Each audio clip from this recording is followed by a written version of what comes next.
اپنی پیشانی کو سجدوں سے محروم نہ رکھ اے بنی آدم۔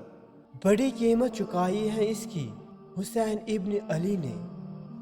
دنیا کا سب سے بڑا نقصان یہ ہے کہ آپ کسی دنیاوی کام کے لیے نماز چھوڑیں۔ کامیاب لوگ اپنے ہونٹوں پہ دو چیزیں رکھتے ہیں، مسکراہٹ اور خاموشی۔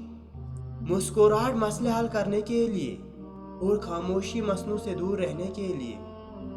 کسی کا آپ پر اعتبار کرنا آپ سے محبت کرنے سے زیادہ قابل تعریف ہے۔ کوشش کرو اور پیچھے ہٹ جاؤ۔ اللہ نے تم سے کوشش مانگی ہے، نتیجہ نہیں۔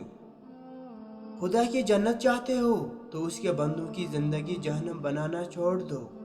یہی دین کا خلاصہ ہے۔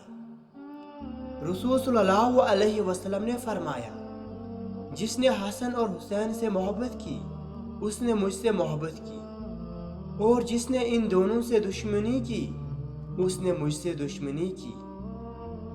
سب الجھنے سلجھنے جائے تو کہنا، ایک بار دل سے سجدے میں ٹھہر کر تو دیکھ۔ اس رنگ برنگی دنیا میں خود کو اللہ پاک کے رنگ میں ڈال لینا ہی اصل کامیابی ہے۔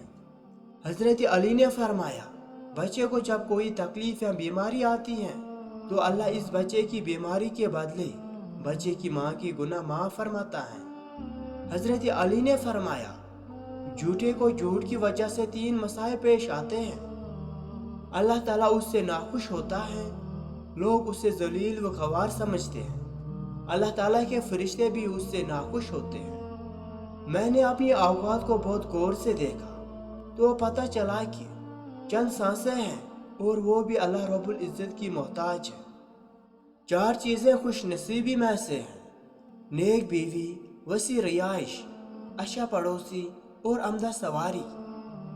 نیت کرے آج سے ہماری کوئی نماز قضا نہیں ہوگی انشاءاللہ۔